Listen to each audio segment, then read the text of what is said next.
Hello friends, नमस्कार. स्वागत आहे तुमचा किचन क्लाउड आशामध्ये. तर मी आज काय स्पेशल डिश घेऊन आलेली आहे, कोणत्या राज्यातली डिश घेऊन आलेली आहे, तर मी आज छत्तीसगडमधील फराळ ही डिश घेऊन आलेली आहे. फराळ हा आवडीने छत्तीसगडमध्ये खाल्ला जातो आणि पटकनच बनतो. तर चला बनवूया फराळ. सर्वप्रथम माझ्या व्हिडिओला लाईक करा, शेअर करा. नवनवीन रेसिपीजसाठी माझ्या चॅनलला सबस्क्राईब करा. तर मी घेतलेलं आहे तांदळाचं पीठ आणि त्याच्यामध्ये फक्त चवीप्रमाणे मीठ घातलेलं आहे, बाकी काहीच घातलेलं नाही आहे. आणि आपल्याला थंड पाण्याने याचा गोळा मळून घ्यायचा आहे. हा गोळा घट्टसर मळून घ्यायचा आहे आणि आपल्याला व्हिडिओत दाखवल्याप्रमाणे हाताला तेल लावून घ्यायचं आहे आणि छोटे छोटे गोळे घेऊन त्याला लांबट आकार द्यायचा आहे.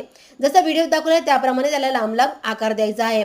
आता आपल्याला पाणी उकळायला ठेवायचं आहे आणि चाळणीला थोडंसं तेल लावून घ्यायचं आहे, जेणेकरून त्याला चिकटले नाही पाहिजे. आता हे फराळ जे आपण केले होते ते त्याच्यात टाकायचे आहे आणि आपल्याला फुल गॅसवर 10-15 मिनिटे हे फराळ आपले वाफवून घ्यायचे आहे. तर रेडी आहे वाफवलेले फराळ.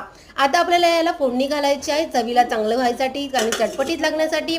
तर पॅनमध्ये मी तेल घातलेलं आहे, त्याच्यामध्ये राई, जिरा, कढीपत्ता, हिंग आणि थोडीशी हिरवी मिरची घातलेली आहे आणि कोथिंबीर घातलेली आहे. सगळ्यात शेवटी पांढरे तीळ टाकायचे आहे, जेणेकरून ते चांगले फुटले पाहिजे आणि आपल्याला वाफवलेले त्या फराळ त्याच्यात टाकायचे आहे. तर रेडी आहे छत्तीसगडमधील आवडती डिश फराळ. तर उद्या मी काय नवीन स्पेशल डिश कोणत्या राज्यातली डिश घेऊन येत आहे, तर माझ्या व्हिडिओची वाट बघा. Bye bye, thank you.